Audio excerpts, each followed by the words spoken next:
and within the U.S. government. Let me briefly talk about each one. First, the UN. UN High Commissioner for Human Rights has accepted petitions from the residents of Camp Ashraf that have requested the granting of refugee status. And the UN High Commission is moving forward to considering these requests.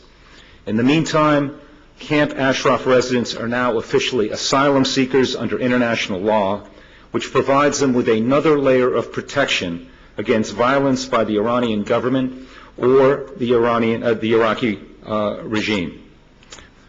All of this is progress. And this story takes place within a larger recent trend where the international community has not stood by helplessly and simply watched innocent civilians in Libya being slaughtered. I believe, and I know you'll agree, that the international community has a responsibility to protect the innocent residents of Camp Ashraf. It is simply not possible to stand by and do nothing. If never again applies to the residents of Benghazi, then it applies to the residents of Camp Ashraf. The international community cannot claim they do not know the perils these residents face every day, not after the events of April 8th earlier this year. Now, 6 months ago, these commitments by the UN and the larger international community did not exist. They do today. The UN High Commissioner and the UN Secretary General have publicly acknowledged the plight of the residents of Camp Ashraf, and we hope this will lead to even greater involvement by the UN. A second trend is taking place within the U.S. government. Your message, our message, is increasingly reaching officials at the highest levels of the U.S. government. In the past few days, Secretary of State Clinton has acknowledged publicly that she needs to decide the fate of the residents at Camp Ashraf. So some trends are positive. They're going in the right direction, but challenges remain. What do we do next?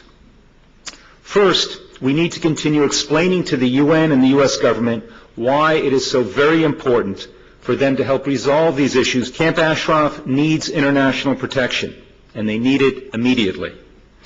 There needs to be international monitors, preferably UN monitors, placed at the camp to safeguard the residents.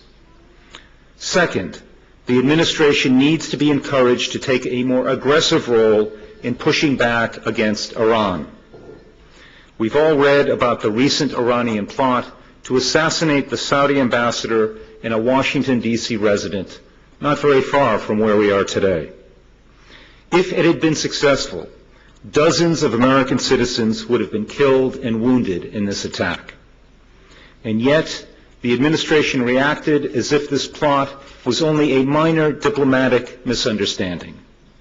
They have cited diplomatic protocols, invoked international norms, and characterized Tehran's plot as a violation of international law. No doubt it was that. But let's call it for what it really was, a direct attack against the United States. In other words, it was an act of war.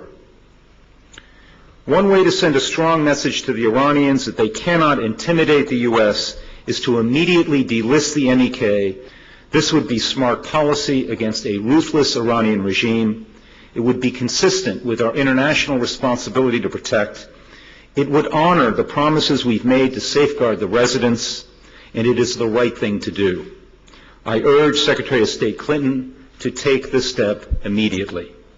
Thank you very much.